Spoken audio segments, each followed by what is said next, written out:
Voilà, donc là on attaque à faire la pratique de la boîte à feu. Donc la boîte à feu, c'est un élément qui nous permet de reproduire avec des dimensions réduites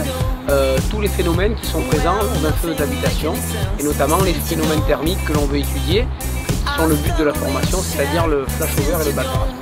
Grâce à cet outil qui est très simple, qui peut être mis en œuvre facilement dans toutes les casernes de leur pays, eh bien, ils seront à même de pouvoir expliquer tous leurs pompiers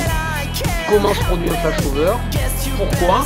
et de la même manière pour le backdraft. Ce qui permet, sans avoir de gros moyens, de pouvoir être capable de reconnaître tous les signes d'alerte qui permettront aux pompiers d'adopter la bonne conduite à tenir face à ces risques thermiques.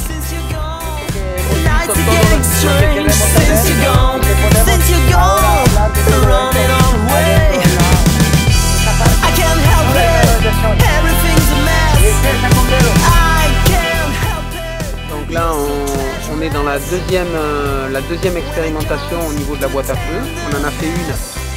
au tout début de la matinée pour qu'ils soient juste spectateurs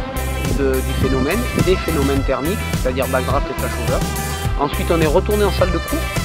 on a expliqué tout ce qu'ils avaient vu, donc et pourquoi ils avaient vu, comment se passaient les phénomènes, quels étaient les éléments qui pouvaient les faire varier en intensité et dans le temps également. Et là on a refait une deuxième expérience, exactement identique à la première. Par contre, l'objectif de cette séquence, c'est de leur permettre cette fois-ci de bien comprendre et de pouvoir clairement mettre, on va dire, des signes d'alarme visuels et sonores sur les explications qu'ils ont eues en salle de cours. De manière à ce que lorsqu'ils se retrouveront sur intervention, confrontés à tous les phénomènes qu'ils ont pu voir sur la boîte à feu, ils seront capables de les identifier de nouveau, ça c'est le premier point, mais surtout de les comprendre, de connaître éventuellement les conséquences en termes de risque d'exposition et de prendre les mesures nécessaires en termes d'action à mener pour pouvoir justement éviter que ces phénomènes se produisent et ne mettent en danger la sécurité des pompiers présents sur l'intervention.